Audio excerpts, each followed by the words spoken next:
तो चलिए बच्चा लोग शुरू करते हैं क्वेश्चन नंबर 9 जो कि ट्रायंगल से है। And the question is if the area of two triangles are equal, मतलब दो ट्रायंगल है, अगर उस दोनों ट्रायंगल का एरिया क्या है ना इक्वल हो, prove that they are congruent.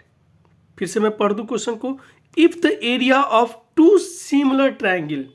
ठीक है, यानी कि area of two similar triangle, ठीक है, और ये दो सिमिलर ट्रायंगल है ना, उनके एरिया अगर क्या होना इक्वल हो तो क्या होता है ना, वो ट्रायंगल जो है ना आपस में कॉन्ग्रुएंट होते हैं। कॉन्ग्रुएंट वर्ड से हम लोग काफ़ी अच्छे से वाकिफ है, ये 9th क्लास से ही पढ़ते आ रहे हैं, इनफैक्ट 7th क्लास से पढ़ते आ रहे हैं। चलिए अब हम लोग बात करते हैं कि क्या क्या है। तो हम लोग क्या करते हैं ना, ये दो ट्रायंगल देखते हैं, यानी कि एक ट्रायंगल लेते हैं ए बी और सी, एंड दूसरा ट्रायंगल जो है ना हम लोग कंसीडर करते हैं डी ई एफ। ठीक है, ये दो ट्रायंगल हम लोग लिए। ठीक है, अब इन दोनों ट्रायंगल क्या है ना, ये दोनों ट्रायंगल जो है ना सिमिलर है। पहला क्या है, पहला ये कह रहा है कि ये दोनों ट्रायंगल जो है ना वो क्या है, सिमिलर है। ठीक है ना, ये दोनों ट्रायंगल सिमिलर है। एंड सेकेंड चीज कह रहा है if the area of two triangles are equal, मतलब इनके एरिया भी क्या है, क्या क्या दो चीज है, पहला क्या है ये सिमिलर है, सेकंड क्या है इनका एरिया भी जो है ना आपस में बराबर है, मतलब कि ए बी सी का एरिया और डी ई एफ का एरिया, दोनों का area plus as well as इनका जो है ना, मतलब क्या है इनका नेचर जो है ना ये सिमिलर है। ठीक है, अब हमें क्या प्रूफ करना, हमें ये प्रूफ करना है कि बिल्कुल जब जो है ना अगर ये एरिया बराबर है इनका और अगर ये सिमिलर ट्रायंगल है तो उस लिहाज से ये क्या होगा ना, ये दोनों ट्रायंगल ना कॉन्ग्रुएंट होंगे, ये हमें प्रूफ करना है। ठीक है, तो देखिए क्या है ना, सबसे पहला तो गिवन में क्या लिखते हैं, गिवन में क्या करते हैं ना, गिवन में area A B C and area of triangle, यहाँ पे ट्रायंगल जो है ना हम लोग बिल्कुल यहाँ पे लिख सकते हैं triangle, area of triangle and area of triangle, area of triangle A B C is equal to area of triangle D E C. ये क्या है, इसका एरिया और इसका एरिया जो है ना वो क्या है आपस में बराबर है, दिस इज गिवन। सेकंड क्या है, ए बी सी यानी कि triangle A B C is similar to triangle D E C, ये triangle A B C and D E F दोनों क्या है, दोनों जो है ना वो सिमिलर हैं। अब हमें क्या प्रूफ करना है, हमें ये प्रूफ करना है कि ये ए बी सी, ठीक है ना, ये ए बी सी जो है ना वो कॉन्ग्रुएंट है किसके, डी ई एफ के कॉन्ग्रुएंट है। तो बच्चा लोग इस क्वेश्चन में ना हमें जो है ना एक चीज को याद रखना है, वो एक थ्योरम है 6।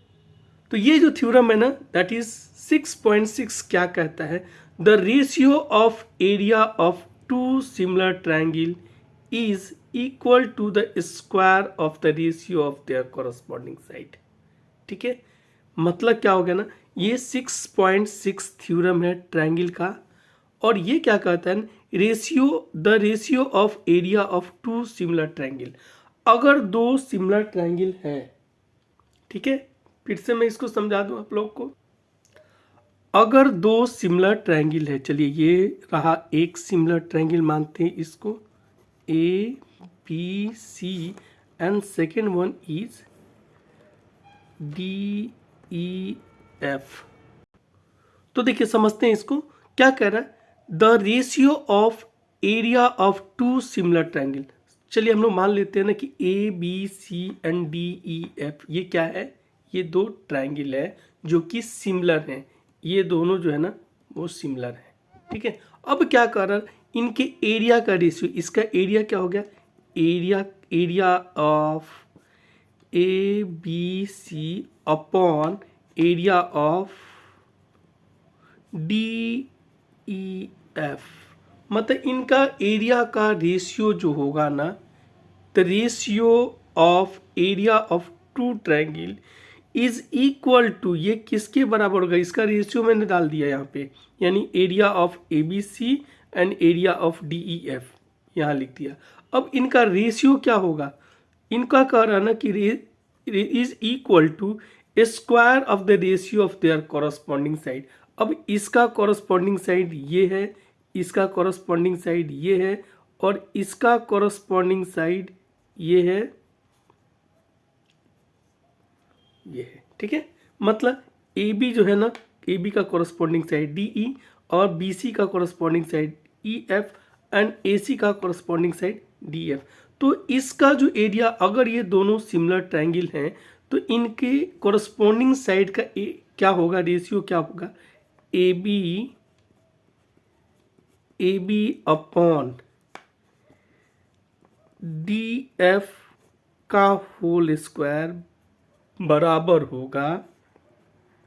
B C upon E F का होल स्क्वायर, और ये फिर बराबर होगा किसके, A C upon D F के होल स्क्वायर के बराबर। फिर से मैं बता दे रहा हूँ, ये दोनों ट्रायंगल क्या है, दोनों ट्रायंगल जो है ना सिमिलर है। अब सिमिलर है तो ऐसी स्थिति में कह रहा था कि जब अगर दो ट्रायंगल जो है ना वो क्या है, सिमिलर हो, तो उनके एरिया का रेशियो, तो area of A B C upon area of D E F, इन दोनों का रेशियो क्या होगा, इन दोनों ट्रायंगल के जो कॉरस्पॉन्डिंग साइड का रेशियो होगा, यानी कि A B upon D F का square, B C upon E F का स्क्वायर और A C upon D F का स्क्वायर जो है ना वो क्या होगा ना, आपस में बराबर होगा। ऐसा जो है ना हमें कहा जा रहा है। तो अब हमें पता चल चुका है क्या, हमें जो है ना इस थ्योरम को यानी 6.6 थ्योरम को क्या करना है ना, यूज करना है, ठीक है। और अब देखिए क्या करते हैं, हमारे पास क्या क्या हो गया, इसका एरिया और इसका एरिया बराबर, ये सब गिवन हमें मिल चुका है। अब हमें प्रूफ क्या करना है, ए बी सी जो है ना वो डी ई एफ के कॉन्ग्रुएंट है। चलिए प्रूफ में क्या लेते हैं, हमें पता है, क्या पता है कि A B C triangle A B C D E F के बराबर है, यानी कि सिमिलर है, सिमिलर है, नॉट बराबर बल्कि सिमिलर है। तो इसका एरिया क्या है, यानी हमें जो है ना 6.6 जो थ्योरम है ट्रायंगल के, उसके अनुसार अभी अभी हम लोग चर्चा किए, अभी हम लोग बात किए क्या, उनका इसका एरिया, यानी कि पहले वाले triangle A B C and D E F, second के दोनों ट्रायंगल का एरिया का जो रेशियो होगा वो बराबर होगा किसके, उनके कॉरस्पॉन्डिंग साइड के, यानी A B upon D E का whole square is equal to B C upon E F का whole square is equal to A C upon D F का होल स्क्वायर। और हमें जो है ना वो क्या करना होगा ना, वो जो थ्योरम है ना, थ्योरम को यहाँ पे कोट कर देना होगा, ठीक है, यानी कि 6.6 थ्योरम को कोट कर देना होगा। अब देखिए क्या है, यहाँ हम लोग देखिए क्या करते हैं, देखिए क्या है, एरिया हमें पता है कि दोनों का एरिया क्या है, दोनों का एरिया सेम है, यानी triangle A B C is equal to area of triangle D E F. फिर से मैं बोल दूँ, एरिया ऑफ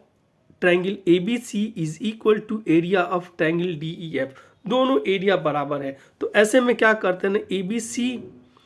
के और ये जो लिख दिया ना, इसके बाद क्या करते हैं ना, ये दोनों अगर बराबर है ना तो इसको जो है ना एक यूनिट में कर देते हैं, यानी कि ए बी सी लिखे या फिर डी ई एफ लिखते, एक को रिप्लेस कर देते, तो नीचे वाले को ना ए बी सी से उसको रिप्लेस कर दे, यानी कि ए बी सी ऊपर वाले को, नीचे वाले को डी ई एफ ना लिख के D E F is equal to A B C, तो यहाँ ए बी सी लिख दिया डी ई एफ के जगह पे, ठीक है। और बाकी एज इट इज उतार लेते हैं। अब देखिए ये और ये क्या होगा ना, कैंसिल होगा और यहाँ क्या आएगा, 1 आएगा, ठीक है। तो अब अगर यहाँ 1 आ जाता है ना तो इसको एज इट इज हम लोग उतार लेते हैं यहाँ पे। अब देखिए क्या करते हैं हम लोग, क्या करते हैं ना, इस 1 से ना एक एक, देखिए क्या है, A B upon D E का whole square is equal to B C upon E F का whole square is equal to A C upon D F का होल स्क्वायर, सब आपस में बराबर है और इनका वैल्यू कितने के बराबर आ जा रहा है, इनका वैल्यू 1 के बराबर आ जा रहा है, यानी कि 1 के बराबर हो जा रहा है। ये भी सब आपस में बराबर है, ठीक है ना, और इनका वैल्यू कितने के बराबर है, 1 के बराबर है। तो अब हम क्या करते हैं, इन दोनों को छोड़ के क्या करते हैं, इन दोनों को ना कंपैरिजन करते हैं। तो इन दोनों को जब कंपैरिजन करते हैं तो 1 up is equal to A B C का होल स्क्वायर, ठीक है। अब अगर इस स्क्वायर को हटाएंगे तो इधर जाके ये रूट हो जाएगा, रूट अंडर 1, यानी कि रूट अंडर 1, और इधर क्या हो गया, A B upon D E, और ये आ गया √1। अब ये √1 का क्या वैल्यू होगा ना, ये 1 के बराबर हो जाता है, +-1, लेकिन रेशियो कभी नेगेटिव नहीं होगा, इसलिए इसको यहाँ प्लस ही सिर्फ कंसीडर करेंगे। अब देखिए क्या है यहाँ पे, AB/DE इज इक्वल टू 1, अब 1/1, ठीक है। अब इसको क्रॉस मल्टीप्लीकेशन करते हैं, तो इस तरह से क्या देखते हैं, इस तरह से हम लोग देखते हैं कि AB जो है ना वो DE के बराबर हो जा रहा है। ये AB यानी कि मैं आपको इस फिगर में देख लीजिए कि ये AB जो है ना वो DE के अब बराबर हो गया, AB DE के बराबर हो गया, ठीक है। अब आगे देखते हैं यहाँ पे सिमिलरली, ठीक है। अब इस चीज़ को ना, इस 1 को यहाँ से इसको यूज करते हैं, तो सिमिलरली क्या हो जाएगा ना, ये BC जो है ना वो EF के बराबर हो जाएगा। जैसे AB और DF यहाँ आपस में बराबर हो गए, AB और DE आपस में बराबर हो गए, वैसे ही क्या हो जाएगा ना, BC और EF भी ना वैसे ही आपस में क्या हो जाएगा, बराबर हो जाएगा। और सिमिलरली ये AC/DE², ये भी जो है ना AC और DF भी आपस में क्या हो जाएंगे ना, बराबर हो जाएंगे। अब जरा दोनों ट्रायंगल को देखते हैं, मैं उस ट्रायंगल का यहाँ आपको डायग्राम बना के दिखाता हूँ।